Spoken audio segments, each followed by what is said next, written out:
It's all fun and games, like I said. Let's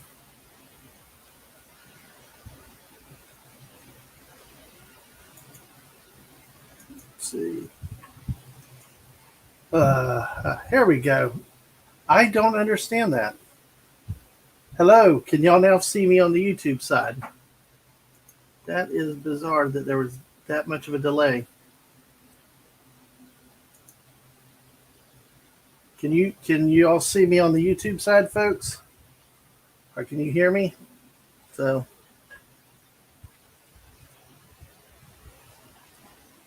hello, testing. My mods, can any of the mods tell me if I'm okay now on the YouTube side? Okay, thank you. Thank you to the lovely Mrs. Dadman Walking. Thank you so much. I would not be here without her glorious, wonderful support.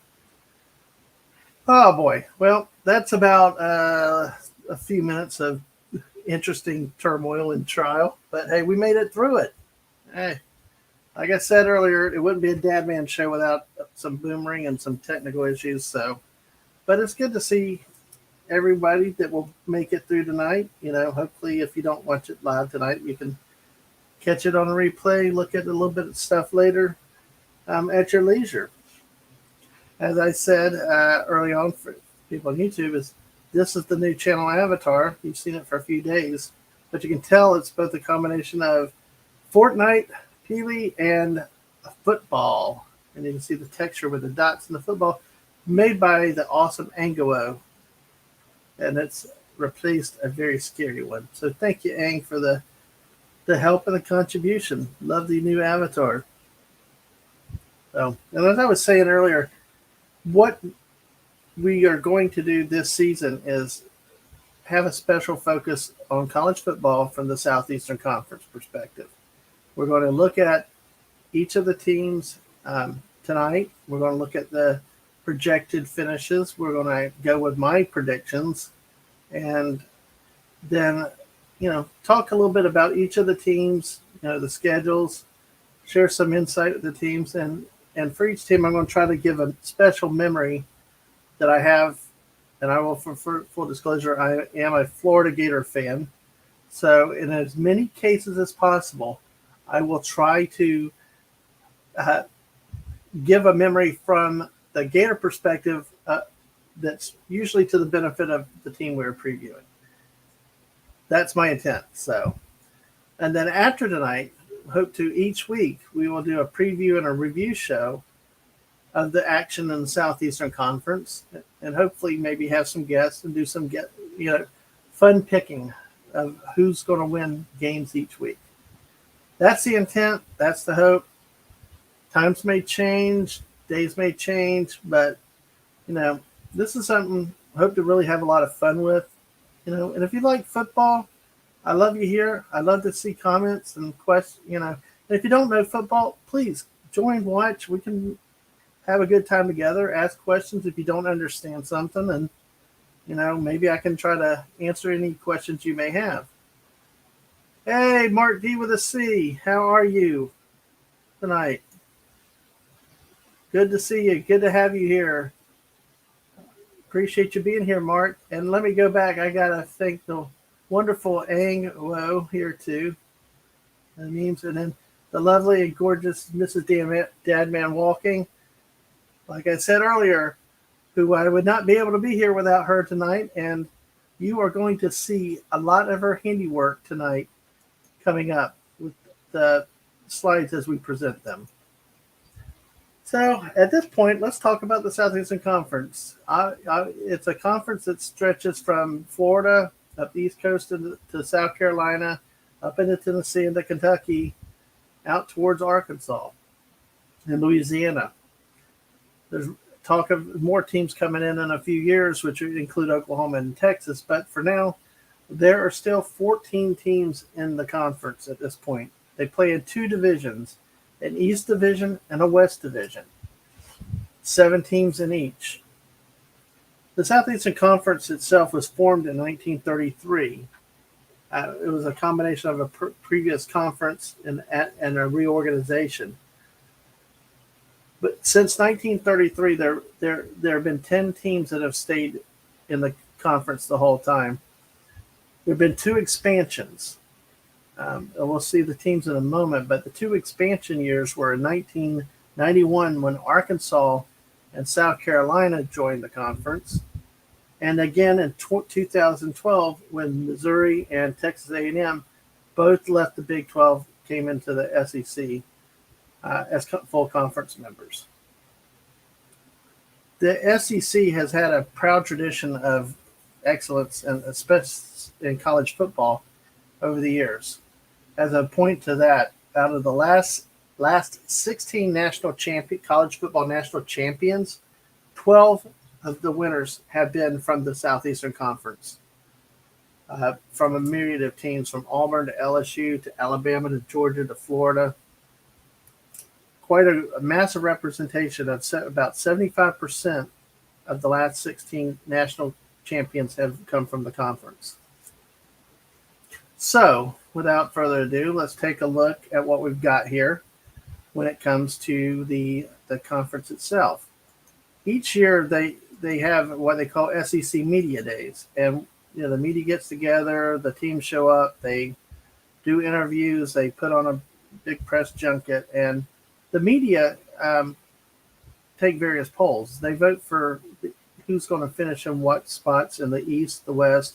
They also vote for preseason all conference players, first, second, third teams. Sometimes the media people, you sort of wonder what they're thinking because they have some very interesting picks, which I'm about to show you the results of the SEC media poll for 2022. I'm trying not to laugh at one vote, but here we go. The standings, as I said, the SEC and the SEC West is or where the projections are for each. I'm distracted by the Vanderbilt folks. I'm sorry, I can't get over that. As we talk more about Vanderbilt, the fact that you have one first place vote, I got to be nice. I'll bite my tongue because that's just like insane. But as we see here, we have and we will look at these slide by slide in a moment by team. In the SEC East, it ranks from Georgia down to Vanderbilt. The numbers in parentheses are the numbers of first place votes that each team received. So if we look at the SEC East, the media voted that Georgia would end up first in the SEC East with 172 votes, first place votes, or 1,254 points. Second came in Kentucky with 4 first place votes, 932 points. And third is Tennessee with 1 first place vote with 929 points. And let's see. Hey, Wade, thanks for stopping by. Hope you're doing well tonight. And then we have Florida with 712 points. South Carolina, which got 3 first place votes with 662 points. Missouri comes in at 6 with 383 points. And then Vanderbilt, sorry, I almost can't say that, with 1 first place vote with 196 points. And we move over to the SEC West. Alabama, who's been dominant in recent years with 177 first place votes. Texas A&M with 3 first place votes, and Arkansas got the last first place vote on that side with 844 points. Then followed by the Ole Miss, Mississippi Rebels, LSU, Mississippi State, and then Auburn. So that's the structure of the conference, and that's what the media has predicted the outcomes for this year, based on the rosters, based on the coaches, based on all the known factors that are available at this point. The beauty of college football is that generally we think we know what's going to happen, but then you never know. It could be a crazy year and all bets are off. man. Texas is not here yet. Texas is supposed to be coming into the SEC in a few years, so they'll be here soon enough. But there is Texas A&M, so you do have them, although I know they're rivals of the Longhorns. And Mrs. Go Vandy. Yeah. Okay, go Vandy. I agreed. But hey. As I mentioned, the SEC media members also vote for the preseason teams. Basically, it's all-star teams. They do three levels, but we're only going to look at the number of people for the SEC first team. And the media, and we're just going to look at it in terms of totals by team. Alabama led the way with 10 players on the first team, all SEC, followed by Georgia with 6, Auburn with 2, LSU with 2, Arkansas with 2, and then Tennessee, Ole Miss, the Florida Gators, and Texas A&M all had 1 player on the preseason all SEC media team.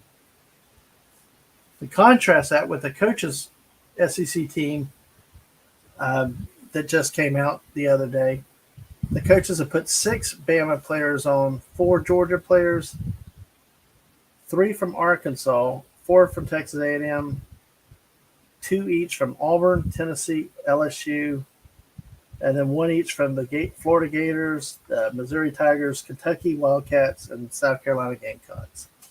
So there's lots of stuff. You can get lost in the stats and the stuff like there.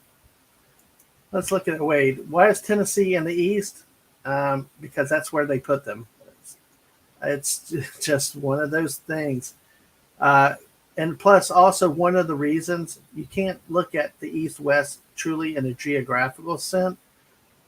And it doesn't make sense. You may think North-South, but this is what they decided. And the reason why, in this case, a team like Tennessee may not be so far in the East is that it has standing rivals with Georgia, Florida, Kentucky. Years ago, historically, the conference was only one division. It was not split into an East-West, so everybody was together. And natural rivalries formed during that time. And that's why when they split to the East-West format back in '92, when they introduced the first conference championship game, they tried to keep rivalries together. So in 2012, when Missouri and Texas A&M came in, they had to geographically play. They had to put one in each side because to your point, East and West. Why the heck is Missouri in the East? Alabama is further east than Missouri, but if you did that, you would mess up natural rivalries between Alabama, Ole Miss, LSU, and Auburn, and Mississippi State. So that's it doesn't make sense in a literal sense, but there are reasons why they have it, and some you just learn to accept it. North-South could have been good too, but then again, you wouldn't have Florida and Tennessee together if you did North-South. And that's a huge rivalry. Florida, Georgia is close enough that they'd be good, but there's a lot of considerations going into it with that. But that's a good point, a good question. It doesn't make sense. It still bothers me, Missouri in the East. I just thought that makes no sense. But how do you put teams in Alabama, Mississippi, or Arkansas in the East then? There's no real good answer. So, yes. You definitely wouldn't put the Texas team in the East. It's even further west. But, like I said, great question. Enjoyed that question there, Wade. So, with that being said, this is the media polls. Like I said, the media votes here. We're going to take a look at it in the order of the media voting. So, we'll start with the SEC East, which will be top to bottom. We'll start with the University of Georgia Bulldogs. As a Gator fan, one of the most hated rivals everywhere. And unfortunately, I got a kid there now, and I got my youngest that decided to be a Bulldog from early ages. I failed. I failed. But the University of Georgia plays at Sanford Stadium, and it's located in Athens, Georgia. A few weeks ago, I got to make a trip there, and they left the gates open. Yeah, okay, Mrs. There you go. There you go. Go dogs. Yeah, there you go. They they left the gates open for fans to be able to go at least to an upper up to the top end zone level. It was not very high, but you could actually walk in, get pictures of the stadium, pictures of the field. It was really a beautiful stadium, really nicely designed. And it was nice that you could get in there and take pictures from and have a good time. I know we took a number of pictures since we have bulldogs in the house now, and really enjoyed the trip there. It was a really nice field and a nice facility that they had there.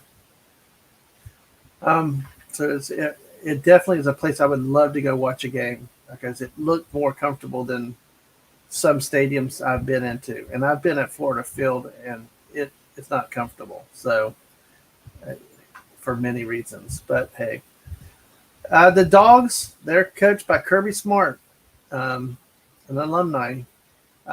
Overall, in 9 years at the University of Georgia, he's 66 and 15, 66 wins, 15 losses.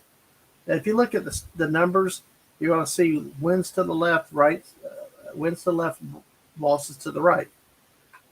Georgia comes off from last year as the defending SEC and national champions. Last year, they finished with a 14-1 record overall, with the one loss being to Alabama in the SEC championship game. And they went perfect in the SEC regular season of 8-0. As you can see to the right with the team stats, the Georgia offense was very prolific last year, with averaging nearly 40 points a game, but a near record defense, with only allowing 10 points a game. Put it in context, their defense only allowed a touchdown, extra point, and a field goal per game. That's very, very difficult. Very, very difficult to do. The passing about 250 yards a game, rushing nearly 200 yards a game. So you can see that they're multifaceted on offense, and the defense. You couldn't run against them when you average under 80 yards a game. You're on defense. You're shutting down the other side, and even less than 200 yards a game passing. So they've had a good track record. They've not. The last time that they were not eligible for a bowl game was way back in 1996, 26 years ago. So they hit a low spot, and then they come back. With the starters this year, the projected starters that are returning are 10 returning starters, 6 on offense, 3 defensive starters, and then the place kicker. The projected starters, with the resource that I used, projections always are subject to change, but would be 7 senior starters, 3 on offense, 4 on defense, 6 juniors, 2 offense and 4 defense, and 10 sophomores, 7 on offense, 3 on defense, and a freshman punter. So they have some experience coming back in strategic spots, but they also have some new starters that they're going to have to work into the lineup and get experience. Oklahoma East, yeah, that's going to be interesting when that conference realignment comes around. It's just,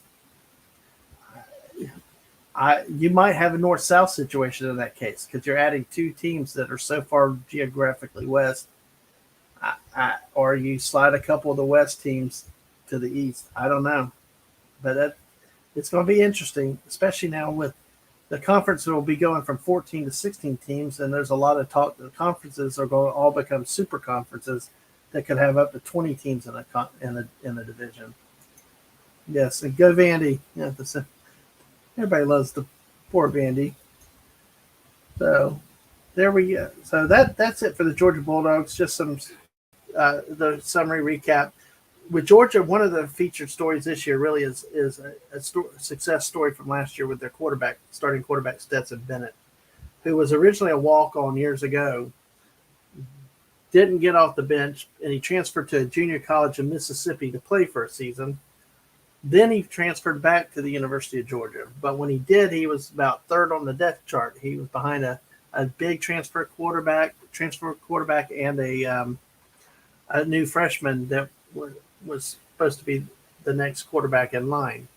Well, the starter got hurt. The freshman didn't play well, so then Stetson Bennett got his call. And he's had some struggles at times, but, he finally took hold of his starting job and led them to a national championship last year, the first one since 1982. So if you get a chance, look up that story. It's really a remarkable story. As I said, I'm going to try to give some memories about it from a Gator perspective.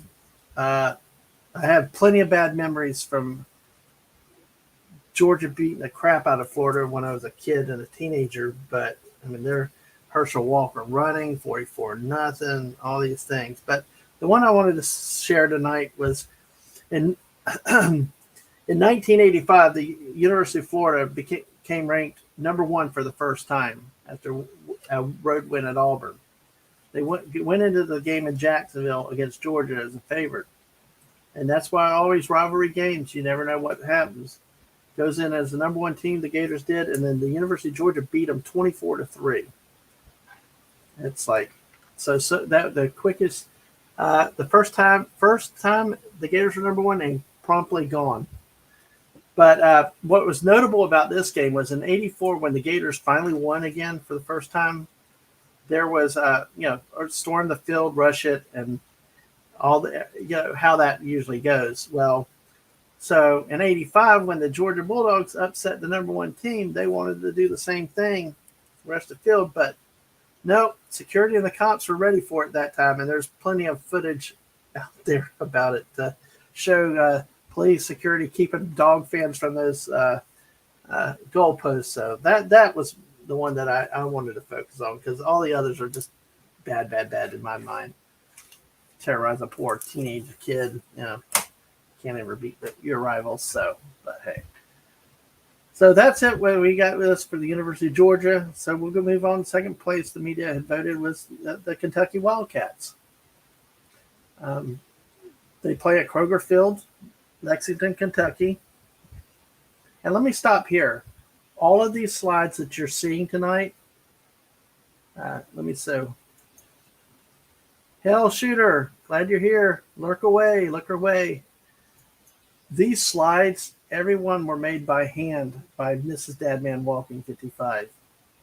She did this herself. That's why I say I can't function here without her great work. My wife, I appreciate your help with this. So, coached by Mark Stoops, who's been at the school for 9 years, and with an overall record of 59-53. You may think that that's not bad. They had some lean years early on getting started, but for a coach at Kentucky to make it 9 years, that's a success story. And last year they were 10-3 overall, 5-3 in the SEC, ended up second in the East. That was a very dramatic increase in performance for the university. And so there's a lot of excitement with that team this year. The last league title was an SEC co-champ where they shared the title in 1976. They won last year in the bowl game. They won the Citrus Bowl by defeating the Iowa Hawkeyes 20-17. And we look at their stats, in scoring. They were outscoring the opponent by about 10 points a game, and they were more dominant in the rushing offense, but had a balance with the passing attack, though. So they much more improved the season last year because they finally found a quarterback. For years, they had been having running quarterbacks and struggling on offense and struggling to score, but you can see they definitely picked up performance last year, and they even performed better with the defensive side. So we'll go down with them. Last time that they had not gone to a bowl game was in 2015. So you can see that in the roughly 7 years that Mark Stoops has done a good job getting them into the postseason games. which is a real good thing for universities that have had their history in football. But this year might be different. So we'll talk about that in a second. Projected returning starters were 12 returning starters, 5 on offense, 6 on defense, and the kicker coming back. Looks like a more veteran team in terms of the starters, with 13 seniors, 7 on offense, 5 on defense, and one of the kickers, 6 juniors, 4 sophomore, and a freshman. So you can see it looks like that they're more of a veteran starting group. With this one, as I mentioned, 10-3 for a school like this is huge. And the expectations have only increased with the University of Kentucky this year for football. They're known as a basketball school. Everybody, when you think of University of Kentucky, you think of basketball. John Calipari, the coach now, and and the history of their national championships many years ago. Well, so there's a lot of fever up there for football right now, and the expectations are high. But could they be too high? Will they perform? Will they rise to the level? We'll look at their schedule in a little bit, but in the end, can they beat teams like Florida, Tennessee, and ultimately, if they're going to win the East, the Georgia Bulldogs? My memory from a Gator perspective with Kentucky was in 1986. 1986 was the last time Kentucky had beat the Gators until 2018. The Gators had won about 32 in a row during that time. But what was funny was Florida had a bad year that year, so I was not excited about it. I spent all day at a chess tournament. So I'm sitting there. Then when my dad picked me up later in the afternoon, he told me that Kentucky had won 10-7, and I'm like, couldn't believe it, shocked. Thought he was kidding me, but no, he was not. It was right. So that's it for the University of Kentucky. And we have stories with Kentucky. And now the third place the media had was the University of Tennessee Volunteers. They play at Neyland Stadium in Knoxville, Tennessee. I've been through Knoxville, but I've not seen the stadium. But all I know is that when you watch a daggum Tennessee game, it's like nonstop Rocky Top. Ugh, wow. If you like the song, you'll love it. But it's like, oh, if you hate that song, never stops. They're coached by Josh Heupel, who is going into his second year. He finished last year, his first year, at 7-6. 7 wins, 6 losses. Overall, in his coaching career in 4 years, he's 35 wins, 14 losses. He spent 3 years at the University of Central Florida before taking the Tennessee job last year. The Vols' last league title happened in 1998. And as we mentioned, the 2021 7-6, they ended up 4-4 in the SEC, which was good enough for third in the SEC East. They made a bowl game, but they lost in the Music City Bowl to Purdue in overtime, 48-45. What was significant about Tennessee last year was an increase in their offensive production. When you see that they scored on average nearly 40 points a game and over 450 yards per game, that was an enormous increase in production from prior years. The defense was a little weaker, giving up more points, especially through the air, nearly 280 yards a game. But, there's a lot of hope up in Rocky Top this year for their team. But we'll look at their schedule also. A lot of it hinges like Kentucky, how you perform in those head-to-head matchups with certain key opponents. And can you beat the University of Georgia Bulldogs? That's going to be a refrain from a lot of these teams in the SEC East. The last time the Vols did not make a bowl game was in 2020, which was the year that they ended up firing their previous coach.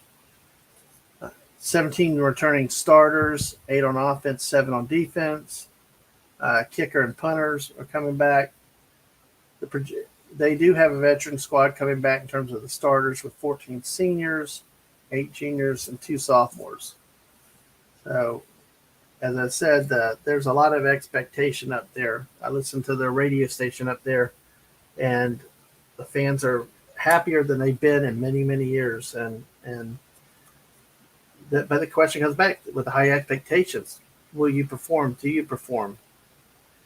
Will the offense keep up its production from last year? Will the defense get better in the secondary? One of the current problems that they have right now is that they only have 4 scholarship running backs on the roster. You might wonder if that's a lot, but when you do a 12-game conference schedule, all it takes is a few sprained ankles here and there, twisted knees and stuff. So, then you really don't want to play with what they consider walk-on athletes because it's an extreme quality drop-off in talent. Let's see. There you go. Yes, of course. Yes. Hi, Ash. Yeah, go Patriots. Yep. Yep. Hi. Our friend Ash always loves the Patriots. So we'll have to talk some NFL for you at some point. Definitely. But hey, glad you made it back. Oh, it wouldn't be Ash without a comment about the Patriots. So the memory I have with this one is that, oh my gosh, it does not involve the Florida Gators, though. This is one of those I had to go off because Florida has beaten Tennessee so many times in recent years that, it's become one-sided. But the memory here is back in the 2016 game between the Volunteers and the Georgia Bulldogs, when Georgia went ahead with 10 seconds left. Then somehow Tennessee got the ball in the position and threw a Hail Mary with no time left to win the game on a 43-yard touchdown pass. That sounds like not a big deal, but my memory was because I kept abandoning Mrs. Dadman walking at my sister's wedding reception to go out to keep listening to the game to see what was going on. I didn't really want to be at the reception, so I left her alone in there with family and everybody else, and I just kept going in and out, in and out. So she can tell you more about that one. She kept looking like, where did he go? Where did he go? And I'm like, but I had priorities at college football over weddings. Don't plan a wedding on Saturday. Geez. Yes.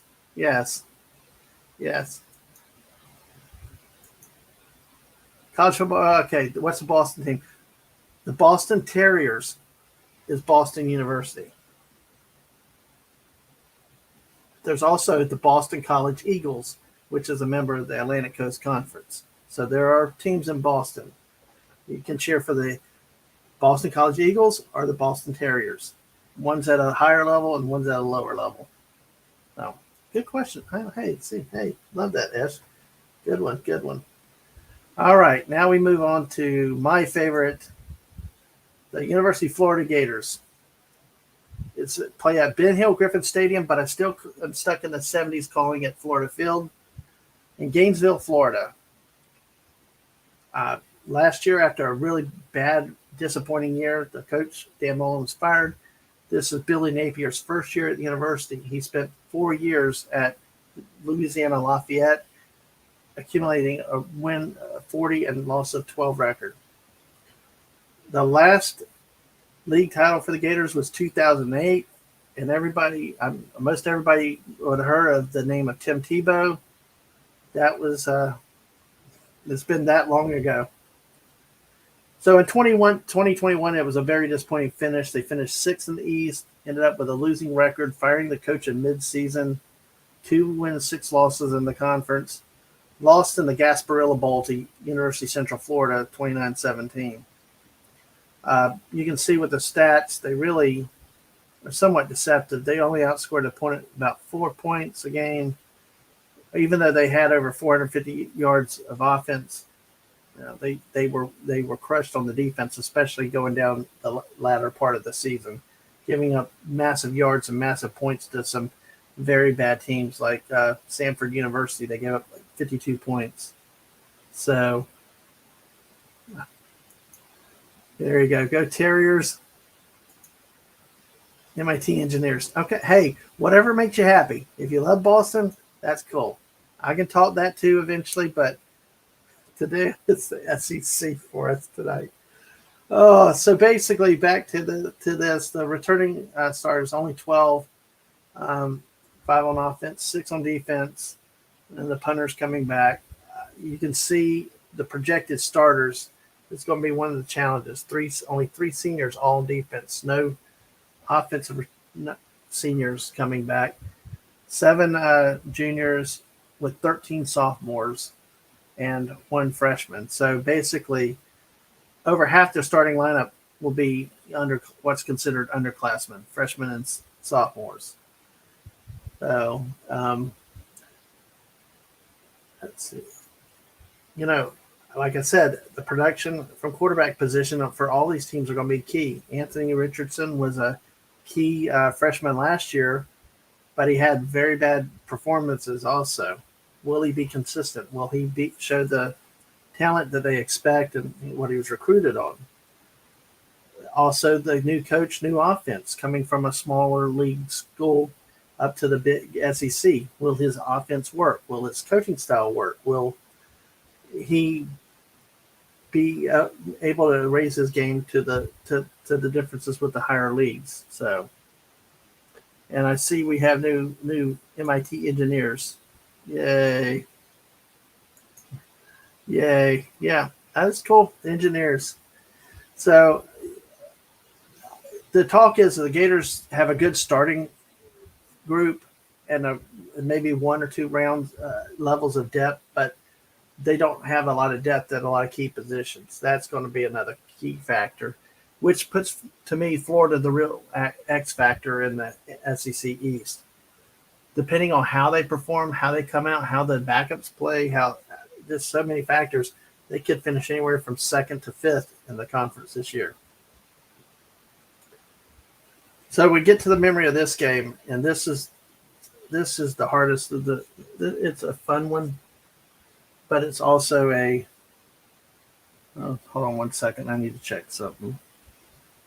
Are we still live on Twitch? Mods, I need the mods to check if there's. Are we? Yeah. Okay. Sorry. Something rotated on the screen I was looking at, so we're good. The memory here was from the 1998 game against rival Florida State University. That was a year Florida was whatever, but they rotated quarterbacks so much that year, and one of the quarterbacks was actually known to throw floating ducks. They wobbled. Well, the FSU fans mocked them and everything else, but then again, the Gators fought through. When they fell down, threw a big long pass near the end, and then it set up a game-winning touchdown, and then they held them FSU off on the final drive. It was a really amazing game for the ages. It truly was one of the best games I'd ever seen in my life. And and then on a personal note, it turned out to be the last game that I ever watched in person with my dad. So it's really fitting that my last Gator game watching with my dad turned out to be one of the best games that we ever saw together. I remember I was yelling and screaming. My mom left the house because we were so mad in the first half. She heard my dad say something like about me to calm down, and she looked at him and said, "What? Who are you talking to?" And went shopping. So, but that's a memory for that game, and it was a wonderful memory. So. Let's move on. I probably need to do a little. When we get to the bottoms of these, will pick up the pace a little bit better because they're just, there's not much to say, but some of the teams. The next is South Carolina Gamecocks. The biggest question that they've got is a new transfer quarterback coming in from the University of Oklahoma. How will he adjust to SEC play, where the defense is generally considered to be stronger than those in the Big 12. South Carolina plays at Williams-Brice Stadium in Columbia, South Carolina. Coached by Shane Beamer, who's been with the school 1 year with 7 wins, 6 losses. Their last league title, and you're going to see a couple of these coming up, was not even in the SEC. They were a member of the ACC when they won the title in 1969. Last year, they finished 4th in the East with that 7-6 overall record with a 3-5 conference record. They won Listen, if you don't follow college football, you're going to love bowl season because they got some really funky names this year, these days. The Duke's Mayo Bowl, South Carolina defeated North Carolina 38-21. You look at their team stats from last year. The offense was suspect. The defense was pretty good, but you can see a bad trend, which is that they actually scored less per game than they gave up. But they still ended up with a 6-6 record and then made the bowl game. They have 12 returning starters, 6 on offense, 5 on defense, with a punter coming back too. Another veteran squad in terms of starters with 14 seniors and 9 juniors, and you can see the breakout for offense and defense with only one underclassman, a sophomore. No freshman. And yes, I hope you're enjoying the stream. If you are, please follow, like. I had to turn off the banner we have because it does cut down the bottom of the screens. So, but thank you for everybody that's here and appreciate you being here tonight. The memory with this one, South Carolina, is that Steve Spurrier, the former Gator great quarterback and Gator head coach, the old ball coach, spent 11 years here at South Carolina after he left the University of Florida and tried to coach in the NFL with the Washington, at the time, Redskins. That didn't last long. So he only spent 12 years at the University of Florida as head coach, become one of the greatest Gator coaches of all time. It sticks out to me. He spent only 12 years at his alma mater and 11 at another school. So that was interesting. I did not realize how long he had been at South Carolina. So we'll move on down to the bottom of the barrel here. We got Missouri Tigers. They play at Memorial Stadium in Columbia, Missouri. They're coached by Eli Drinkwitz. He's got an 11-12 record in 2 years at the school. Overall, his coaching record is 23-13 in 3 years of coaching. Missouri last won a league title also in 1969 when they were co-champ in the Big 8 Conference. They finished up last year 4th in the East, tied for 4th in the East. They ended up 6 wins, 7 losses, 3 wins, 5 losses in the conference. They lost the Armed Forces Bowl to Army 24-22. And the last time they did not make a bowl game was in 2020. And if you look here at the stats, similar with South Carolina, they, on average, the offense scored less than they gave up on defense. It's always a dangerous trend when your defense is giving up more points than your offense. Average offense, average quarterback play. This year they have uncertainty again at quarterback and running back. So how far they go will depend on what kind of production they can get from that side of the ball. They returned 12 starters, 4 on offense, 7 on defense, a kicker, and 13 seniors, 6 juniors in the starting lineup is projected, with 5 underclassmen there. Last year, as I mentioned, the defense had its issues too. The secondary is weak, projected to be worse than it was last year, and those questions on offense remain. So, memory here is, again, not related to the University of Florida because they were in the Big 12. But on October 6, 1990, they were involved in what's known as the 5th down game. It was a game where they hosted the University of Colorado Buffaloes, and going down to the end of the game, very little time on the clock, and due to confusion, the referees gave Colorado an extra down. They actually spiked the ball twice, but ran 5 different plays before they finally scored a touchdown. Some of the talk was that there's confusion. This was the first year that the spike was allowed. That's when the quarterback just takes a snap and throws it right at his feet. Prior to that, that was intentional grounding. So, and some think that helped cause the confusion for that game. So, and yes, Missouri sure goes, yep, they do. They do. And they give themselves a lot.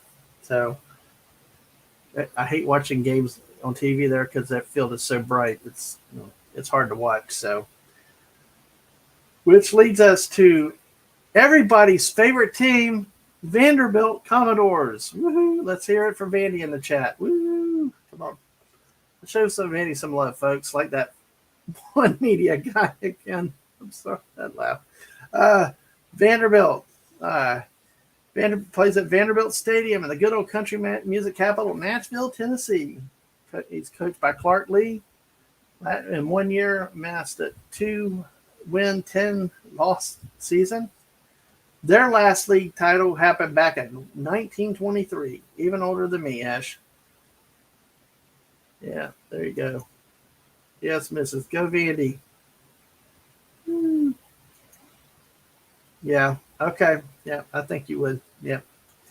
The 1923 in the Southern Conference, which was one of the predecessor conferences to the Southeastern Conference. 2021 finish was last or seventh in the East, 2-10 overall record, 0-8 in the SEC. They have lost every single conference game in about 2.5 years. The last win in the conference they had was on October 19th, 2019, when they beat Missouri 21-14. So they're on a long dry spout. So, and the last time they made a bowl was going on 4 years now. In 2018, the Texas Bowl. We go back over to the right to the team stats again. You look at, their defense has given up 20 more points a game than their offense scores. That's always a bad sign when you've got that going on. And the anemic, barely 300 yards of offense a game is, you can't do that and expect to win or even be competitive.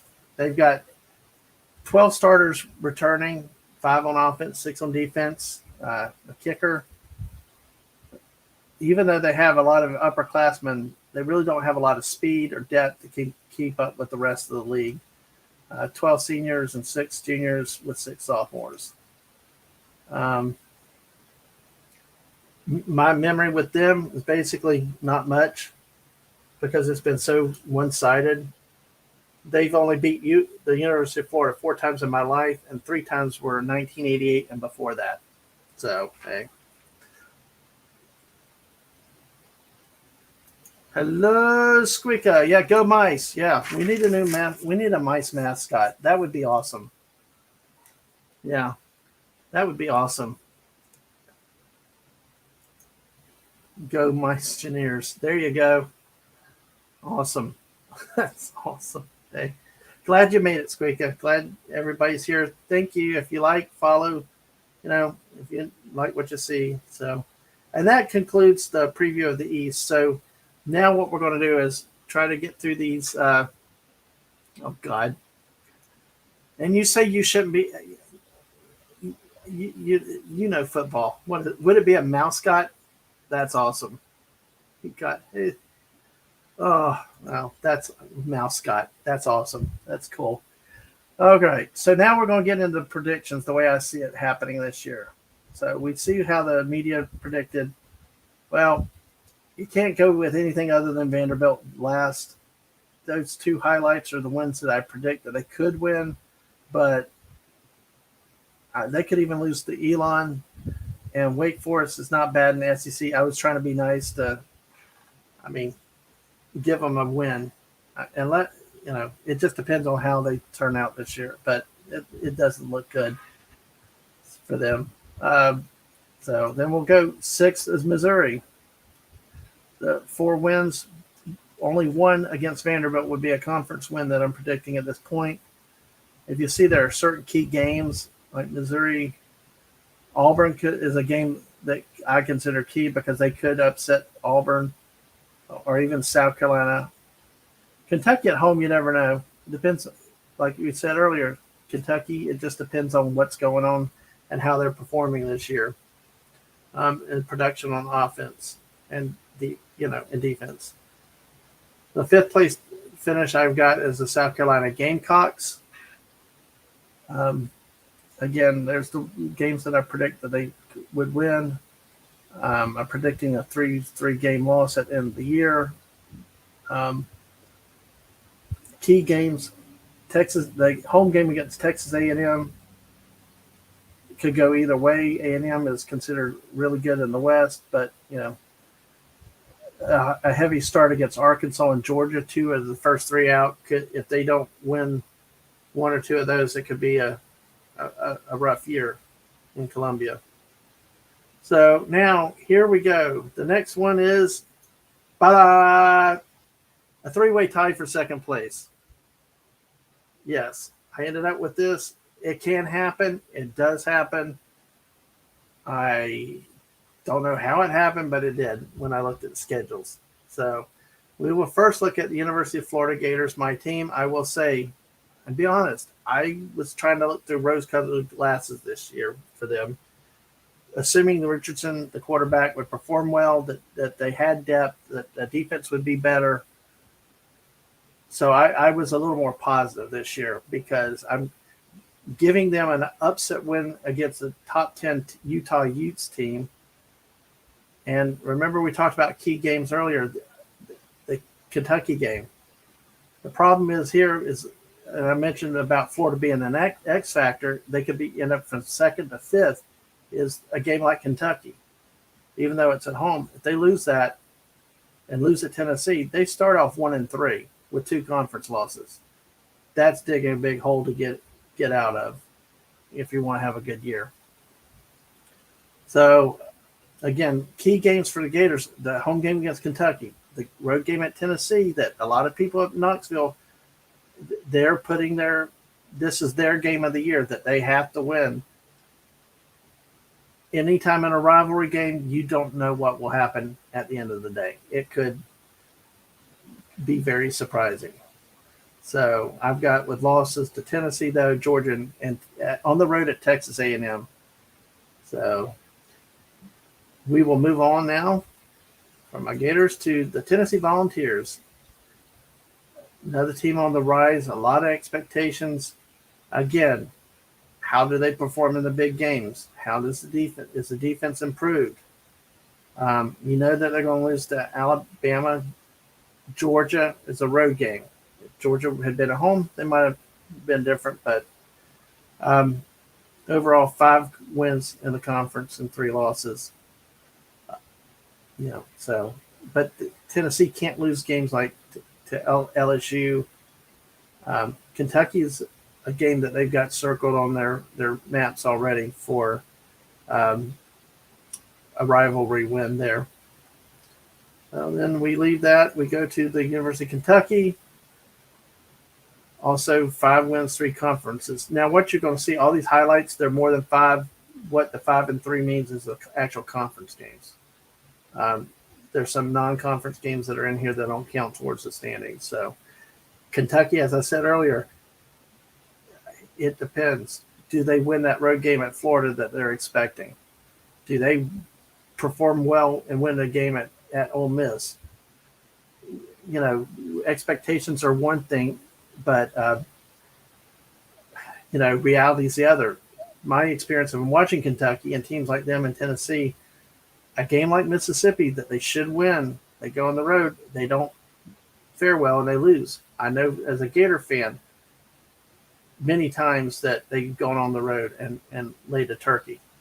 So you never know. Oh, thank you. Yes, no problem. Yes.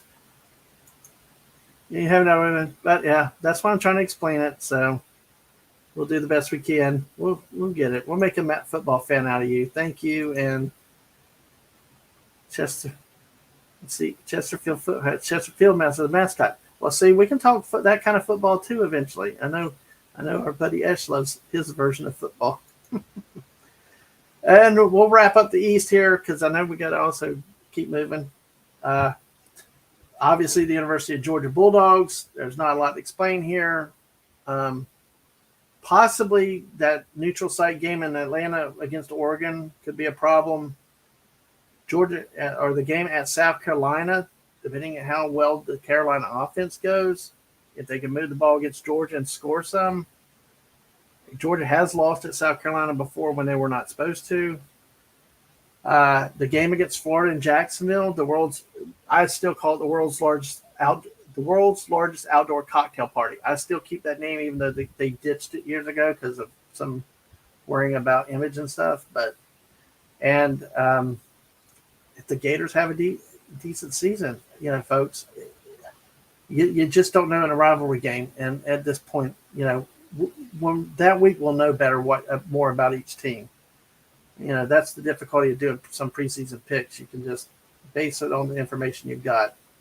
And also that home game against Tennessee, or the game against Kentucky on the road could be the big stumbling block. As I said earlier, Kentucky, if they're going to advance, they've got to beat Georgia. So, so many, many pitfalls along there for all these teams. They all have their advantages and disadvantages. Georgia, though, is definitely solid in the East. Which brings us to the SEC West, which would lead off with, according to the media poll, the Alabama Crimson Tide. They play at Bryant-Denny Stadium in Tuscaloosa, Alabama, coached by Nick Saban, considered one of the greatest coaches around, and he's still active. He's also spent time coaching in the NFL with Miami Dolphins. At Alabama, he's 178 wins, 25 losses in 15 years. Overall coaching record of 269, 67, and 1 over 26 years. The one, if anybody knows, I got to say, there you go. Yay, thank you. Yay, I appreciate that. If anybody is familiar with this one, we talked about wins, 269, losses, 67.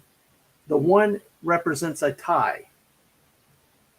Roughly 20-something years ago, in the old days, you could have games ending in tie. There was not an overtime. Then the NCAA brought in a Kansas tiebreaker where each team gets the ball at the 25-yard line, and each team gets the ball back and forth to decide a winner. So there are no more ties in college football. So to see a coach with a tie in his record means he's definitely been around a long time. Alabama comes in the season as the defending SEC West champions and the 2021 national runner-up, losing the game to the Georgia Bulldogs. Obviously, 2021 offense, you can see they average scoring more than 16 points a game more than they gave up. Almost 500 yards a game on offense, a very strong running defense. Just very solid team. It's like everybody wants to go there. So the last time Alabama did not make a bowl game was 2003. So it's been a long time. They've had a long track record of success in the last 20 years, and they had many, many years before that. Returning starters are 14, 5 and 7 on offense, defense. Both special teams specialists or kicking specialists return. 12 seniors, a junior, 5 sophomores. And actually, it was 1995 postseason that the tiebreaker started. They also returned a Heisman winner, last year's Heisman Trophy winner for the best college football player, the quarterback Bryce Young. Alabama has been the national champion 5 of the last 11 seasons and has won 7 of the last 10 SEC championships. So it's a solid team. I don't want to go to Bama. It's a nice state to visit, but because I don't want any more Crimson Tide. Oh.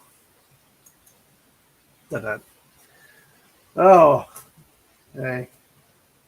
But Bama is a pretty state to visit if you ever get a chance. The second of the media poll was the Texas A&M Aggies. They play at Kyle Field in College Station, Texas. Let's hear it for Texas out there, folks, because they're going to add the Longhorns to the conference in a few years. Last year finished tied for third in the West, 8-4 overall, 4-4 in the SEC. But their bowl game got canceled. Prior to that, really the last time they were not bowl eligible was 2008. And in this case, you can see last year they had a very stingy defense, only about 16 points a game, really close to what Georgia did, just giving up over 300 yards a game. And that's a massive feat to be able to have a defense like that. The offense was pretty good, about 30 points a game, but it was, the defense really carried them. Returning starters are 11, 5 on both sides of the ball, a punter, and again, the projected class is from 11 upperclassmen, seniors and juniors, and 13 underclassmen between sophomores and freshmen. They're expected to challenge Alabama again. They're young but talented. They picked second to finish second in the SEC West by the media, but they also have a new transfer quarterback coming in from LSU. How does he perform? How does the offense perform? And is the defense up to what it was last year? My memory of Texas A&M is very shallow because since they have only been in the conference since 2012.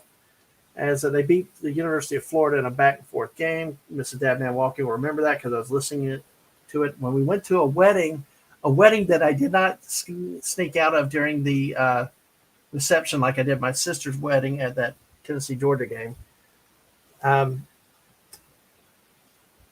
What was significant that too is that they faced Jimbo Fisher, who's the coach of Texas A&M, who Florida had faced at FSU previously before, and that was in 2020. And supposedly the stadium was half full.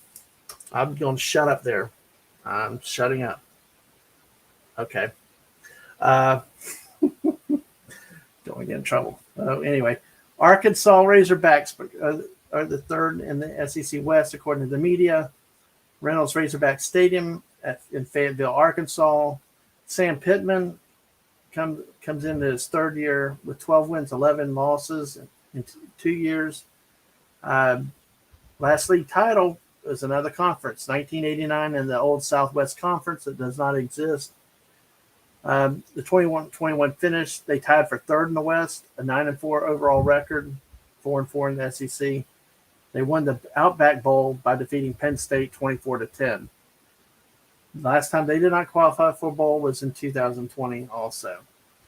You look at the 2021 team stats, they averaged 8 more points a game than they gave up. They were more of a run-oriented team than a pass-oriented. You can see with the stats as they show there. The quarterback is more of a running quarterback than he is a thrower, but obviously over 200 yards a game, he can throw well enough. 11 starters returning with 6 on offense, 3 on defense, and both kicking specialists.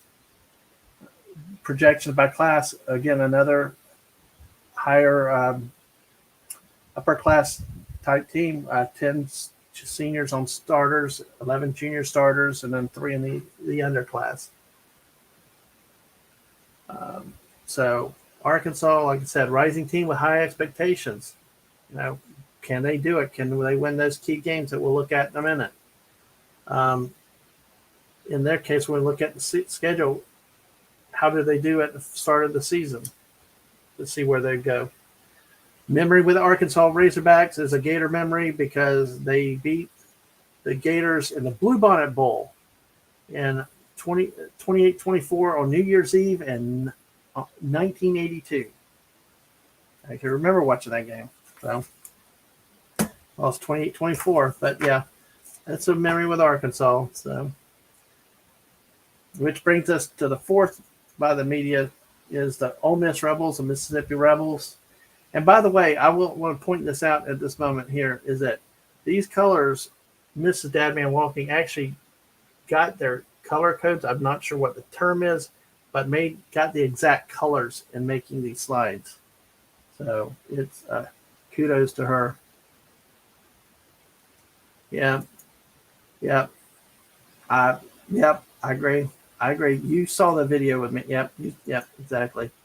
A kid wanted to be a Razorback just because he likes pigs. LOL. Hey, that's cool. Hey, you know what? I like that spirit, because Mrs. and I have picked games before, and she picked teams to win based on their last names or uniform colors. So, hey, kid wants to be a Razorback.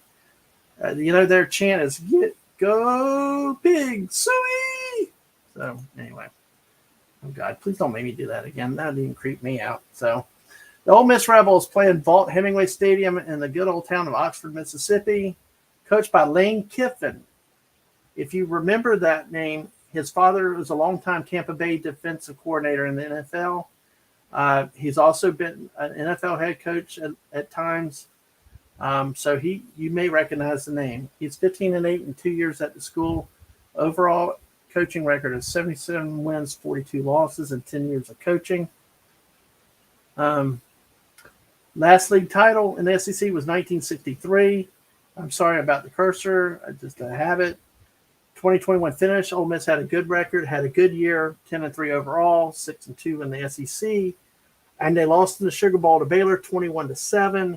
But they lost their starting quarterback early in the game to a broken leg. So that shows you what can happen. Last time no bowling was in 2019. And again, looking at team stats, they were more pass-oriented than running, but averaged about 10 more points a game than they gave up. So a decent margin. 10 returning starters, 5 on each side of the ball. The selected by class by the seniors are 11. Juniors are 10 juniors, and 3 sophomores. So it's they're very heavily dominated in the senior class, upperclassmen coming back. So memory with them. Yes, memory with them. What I hope to do also maybe one day with more experience is learn what I can and can't do on YouTube or Twitch because of copyright stuff. But look up the ending to the 2019 Egg Bowl. Yes, EGG. They called the Mississippi State game at the end on Thanksgiving the Egg Bowl. But the way the 2019 game ended, Mississippi was down 7 points, scored a touchdown with 4 seconds left. But the receiver, as he's going into the end zone, hits the ground, continues to crawl, and then turns his body and hikes his leg up like a dog peeing on a fire hydrant. Yeah. So, like I said, go check the video because then you know what happens. Unsportsmanlike conduct, 15 yards back, extra point, missed. So, Mississippi State wins the game. So, but definitely that's one, if you want to see a crazy ending, that's a good one to look for. We'll move on to the fifth finisher by the media, the LSU Tigers. They play at Tigers Stadium, also known as Death Valley, in Baton Rouge, Louisiana. The coach is new to them, Brian Kelly, and if you're familiar with college football, he left Notre Dame to come to LSU this year. So it's his first year. Overall, his coaching record is 166 wins and 62 losses. The last league title for LSU was in 2019, a year when they also won the national championship. But last year was a down year, 2 in a row. Coach Ed Orgeron was fired, obviously, and replaced eventually by Brian Kelly. They finished tied for 6th in the West with a 6-7 record overall, losing the Texas Bowl to Kansas State. You hear a lot of Texas in this stuff tonight. But yeah, lost 42-20. The last time they did not make a bowl game was in 2020. If you look at the team stats from 2021, the danger sign again, the offense scored less than the defense gave up. That's always not a good thing. Also, LSU historically had been a very good running football team, but only averaged 114 yards a game rushing last year. So, definitely not a characteristic LSU team. Returning 5 starters, 2 on the offense, 3 on the defense. Projected starters, 10 seniors and 7 juniors with 5 sophomore and 2 freshmen mixed in on both sides of the ball. Let's see. They are a veteran team. They'll also have a new quarterback. Actually, he's not so new. He's been in the program a few years, but he lost the job last year after he got hurt. But will he return, and then to what level? And can the Tigers rebound after 2 down years? Obviously, what will happen with them, and we'll look at the schedule, how they place will depend on how they play in a very difficult SEC West division. It's recognized as a very difficult division to play in. My memory from that game from LSU as a Gator fan, though, is in the late 70s, mid to late 70s. I went with my dad and my uncle to see Florida play LSU down at Florida Field. What's so neat about it was that it's so unlike, my memory was so unlike anything of stadiums nowadays. Basically, we walked in at a street level between a brick wall and gated fence, and you just went and just walked down to the field level. It's not like anything with these big mega stadiums that they have now. So, but that was a great memory with my dad and my uncle with that. And I remember my uncle trying to get me to eat bagels, and I'm like, ugh, bagels, ugh. Cream cheese, ugh. Cream cheese, ugh. You know. Woohoo! I guess Squinka's got a team out there. Yeah. They're purple. Yeah. Yep. LSU. And when we get to LSU Florida week, there's going to be more. I'll talk about that because there's a very bad rivalry that happened in the last couple of years surrounding a hurricane. So, but that's another story for another night. We'll go through the last couple teams. The Mississippi State Bulldogs play at Davis Wade Stadium and the big old town of Starkville, Mississippi. They're coached by Mike Leach, who has famous for the air raid offense, where they throw 500 times a game, 3-yard passes. But it's just throw the ball. Who cares about running? As you can see, I'll skip down to the team stats. 63 yards of running a game, yeah. So, and almost 400 passing, yeah, it's the air raid. But if you look, they only average about 4 points more scoring than they give up. Well, Leach is 11-13 in 2 years. He's overall 150 and 103 losses. He used to coach at Washington State in the Pacific Northwest and the Pacific 12 Conference. So he's been around in the air raid offense, been around a long time. Mississippi State last league title was in 1941. Last year they managed to tie for third in the West, even with a 7-6 record overall, but they finished 4-4 in the conference. But they lost in the Liberty Bowl to Texas Tech, 34-7. Last time they did not make a bowl game was in 2009.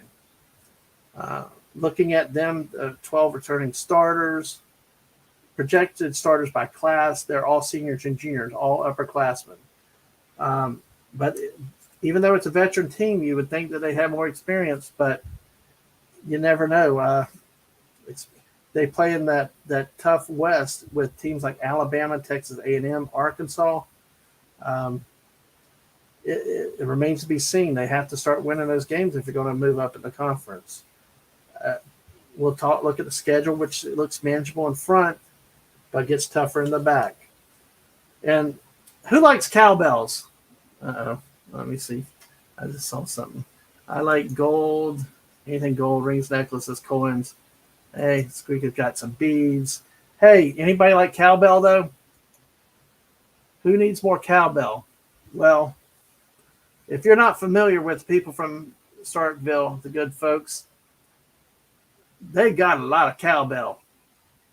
They came down to once bringing their damn cowbell. It's like normally noisemakers are illegal and banned from everywhere else, but you go to Starkville, Mississippi, watch a football game, it's going to be nonstop cowbell. You listen to it on TV, you hear cowbell. Yeah, guess what? You get more cowbell. Who knew that Mississippi and cowbells have a thing? So, memory with this one was a very bad Florida loss at Mississippi State, which resulted in the coach at the time, Ron Zook, being fired. Mississippi State was bad every year, but that year they were 1-5, losing to a team like Maine. Yeah, Maine. And Florida went there and lost 38-31. So that is a painful memory. Well, it wasn't too bad. The team wasn't that good then, but hey, yeah, it's what it is. But anyway, there's the good folks at Mississippi State. Like I said, if you go there, take cowbell. Yes, cowbell. Plenty of cowbell. Kind of like in Fortnite, llama bell. Llama bell. So, and we'll wrap up the West with the Auburn Tigers. And I'm going to say this right. I am saying this pronouncing this correctly, even though it's spelled the way it is. That is pronounced Jordan Hare Stadium.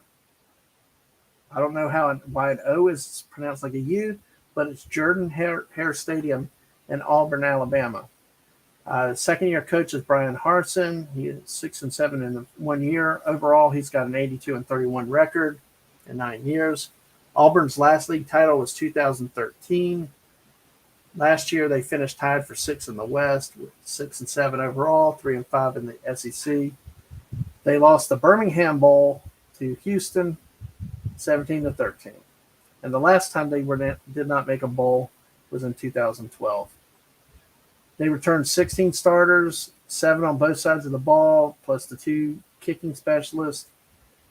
Projected starters are heavily upperclassmen, seniors, and juniors, led by an all SEC running back named Tank Bigsby. They should be solid on running, but the question again, like most of these other teams, is the quarterback play. They inherited a transfer quarterback, Zach Kazeta, from Texas A&M, and there's another more running quarterback that's been on the roster. But how will they perform, in SEC competition? So, but overall, generally, they're predicted to finish near the bottom of the SEC West. But last year, they managed to score average more than they gave up per game. So it's about an average demand team. They're a team that could be better. This depends on the production that they've got. So my memory with Auburn being in the Gators, I was not even born. Yes, Ash, if you're still there, I know. I was not born in 1969. Okay, let's have the jokes. But, yeah, the year was 1969 when Auburn played Florida, and John Reeves was the quarterback for the Gators. He threw 9 interceptions. Yeah, 9 interceptions in one game, which still stands as a record. So that is the preview and what I've had to say about the teams in the East, the teams in the West. So let's now look at what my predictions are for the finishes in the West. Auburn last, obviously. I predict a hot start, but then when they get in conference play, they just don't perform. Some of these games with Mississippi State could go either way, but it questions at quarterback. If it's a road game versus a home game, Mississippi and Mississippi State are both road games. Arkansas, even though it's a home game, is Arkansas, and A&M a home game. It's still, you got 2 of the more highly thought of teams in the West there. So that could be a long year out on the Plains. Then Mississippi State will come in.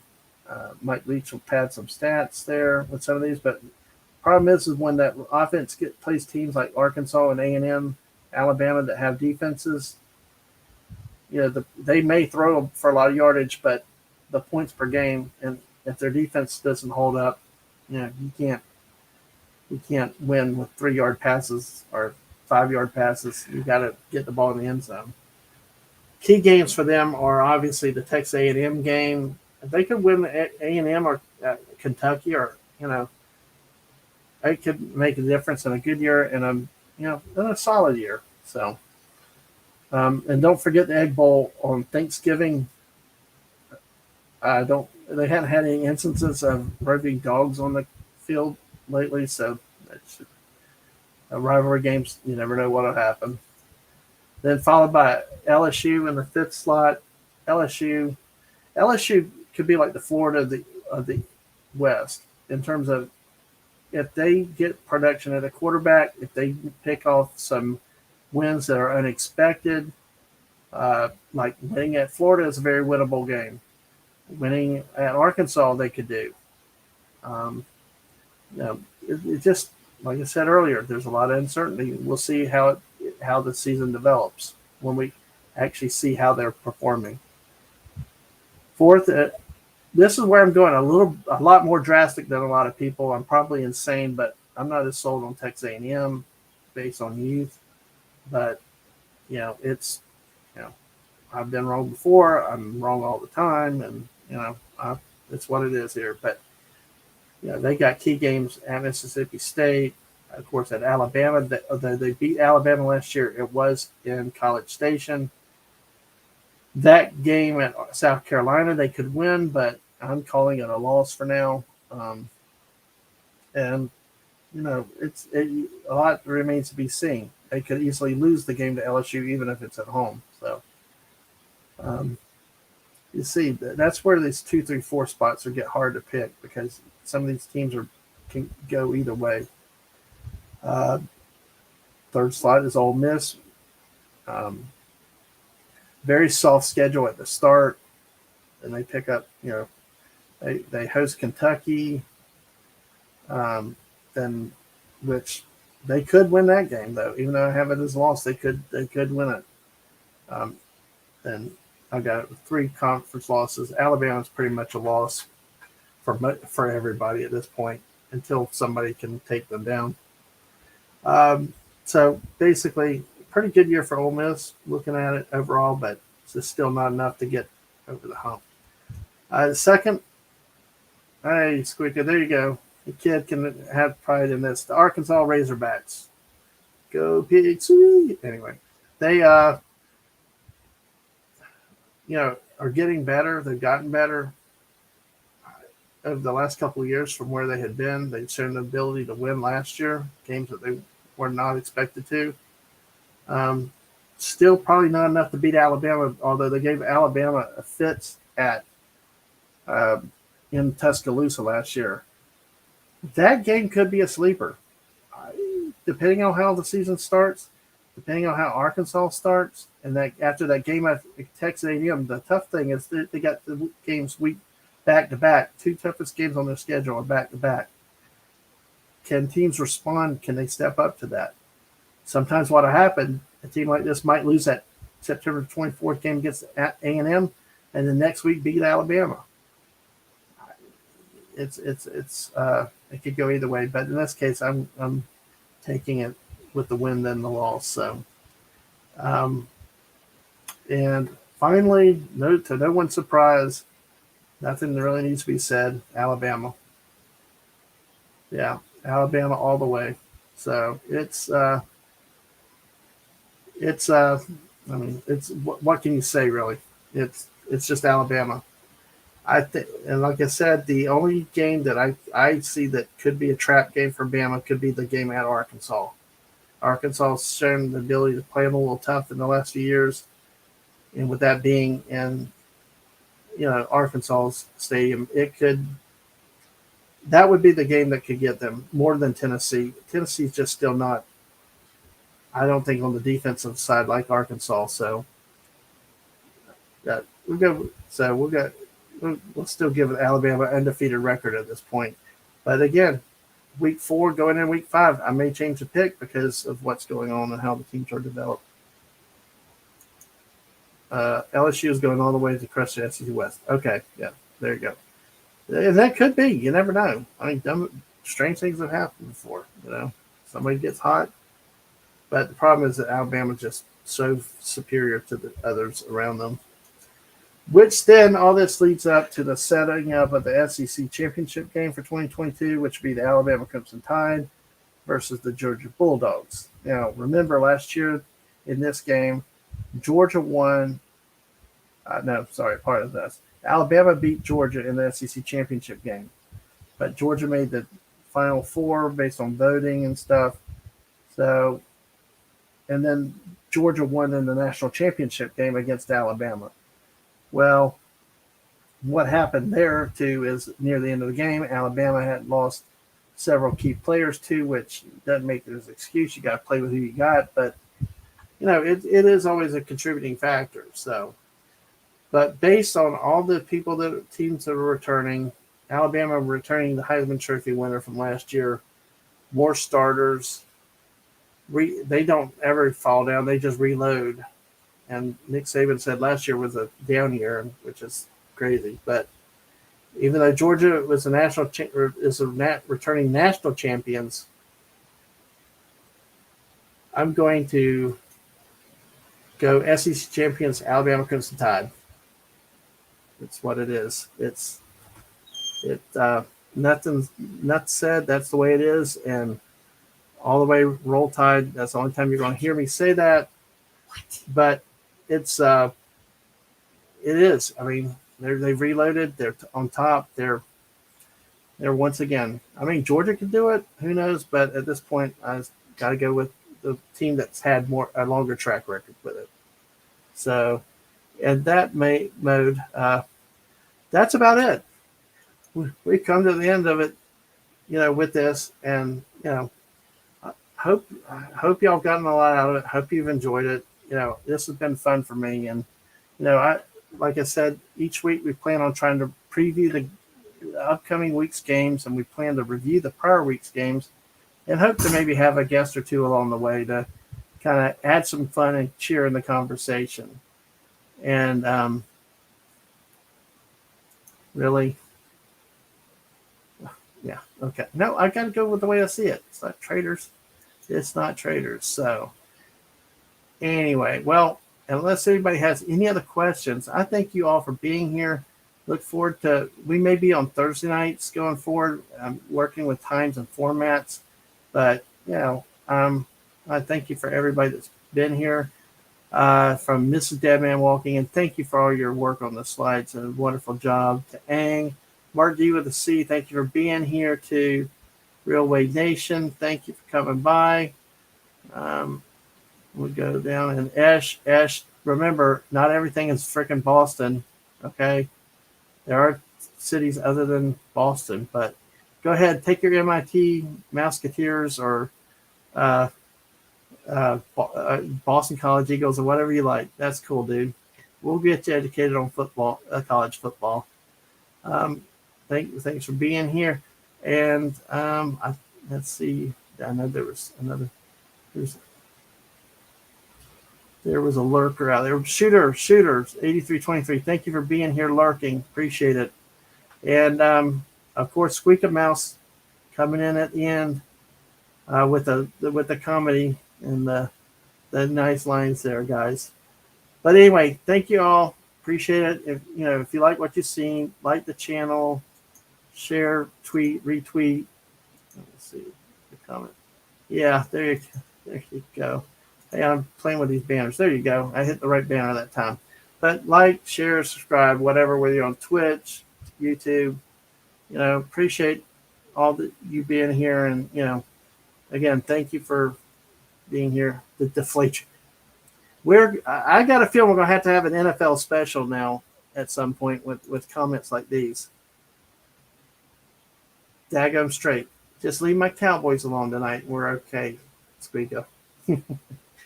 Anyway, guys, thank you all. It's been a blast. See you next week. I'll announce the day of the show.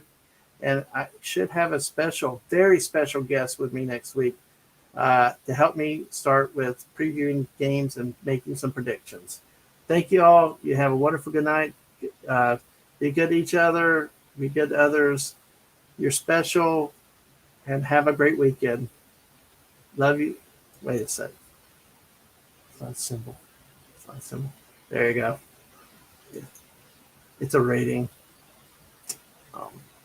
Talking about Dallas Cowboys with 1 star. I got you. Love you, Squeaka. That's awesome. Bye, guys. Thank you again. And remember, you're all special, and have a good weekend. Bye.